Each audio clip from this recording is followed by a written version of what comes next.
కానీ ఓటమి తర్వాత మీరు ఎటువంటి భరోసా ఇచ్చారు?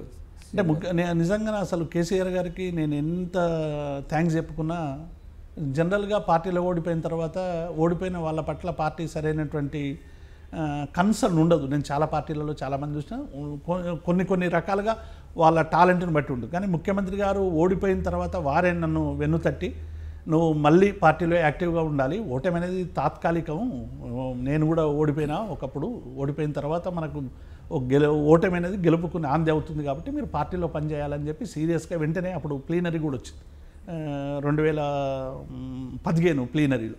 మీరు ప్లీనరీలో యాక్టివ్గా పనిచేయాలని అప్పుడు ప్లీనరీ కమిటీకి సంబంధించిన బాధ్యతలపై చెప్పి, రెజల్యూషన్కు సంబంధించినటువంటి బాధ్యతలపై హైదరాబాద్లో జరిగిన ప్లీనరీలో తీర్మానాలు ప్రవేశపెట్టేటువంటి అవకాశం ఇచ్చి మళ్ళీ నన్ను యాక్టివ్గా పాల్గొనేటువంటిగా ప్రోత్సహించింది ముఖ్యమంత్రి కేసీఆర్ గారు.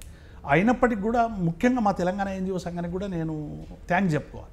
తెలంగాణ ఎన్జిఓ సంఘం నేను రిజైన్ చేసి ఓడిపోయిన తర్వాత మీరు ఇట్లా ఖాళీగా ఉండడానికి వీల్లేదు, ఎందుకంటే 3 దశాబ్దాలుగా మా కోసం మీరు ఇన్ని కష్టాలు పడ్డారు, నష్టాలు సరి చూశారు, మీరంతా కూడా మాకు జీవితాన్ని త్యాగం చేశారు, కాబట్టి మేము మీకు ఏది ఇచ్చినా తక్కువ అని చెప్పి మా రవీందర్ రెడ్డి గారి నాయకత్వంలో మొత్తం 10 జిల్లాల తెలంగాణ అధ్యక్షులు అందరూ సమావేశమై, గతంలో గౌరవాధ్యక్ష పదవి అనేది లేదు, అసలు ఎప్పుడు కూడా గౌరవాధ్యక్ష పదవి లేదు, వాళ్ళందరూ కూడా నాకు ఆఫర్ చేసి మీరు మళ్ళీ మీకు ఒక సముచితమైనటువంటి స్థానం పార్టీలో దొరికేంత వరకు మీరు గౌరవాధ్యక్షునిగా ఉండండి అని నాతోనే గౌరవాధ్యక్ష పదవిని ప్రారంభించింది తెలంగాణ ఎన్జిఓ సంఘం. కాబట్టి నేను నిజంగా ఒకవైపు ఓటమి తర్వాత కొంత సెట్ బ్యాక్ గురవుతాను అందరూ అనుకున్నటువంటి దశలో మళ్ళీ యాక్టివ్గా పొలిటికల్లో యాక్టివ్ చేసింది కేసీఆర్ అయితే, రెండో వైపు మా ఉద్యోగ సంఘాలు. కాబట్టి అప్పటి నుంచి కొనసాగుతున్నారు. నేను మొన్న బేవరేజ్ కార్పొరేషన్ చైర్మన్ స్వీకరించేంత వరకు గౌరవాధ్యక్షుడిగా ఉన్నా. బేవరేజ్ కార్పొరేషన్ తర్వాత ఇక 2 పడవలు మోయడం కష్టం అని చెప్పి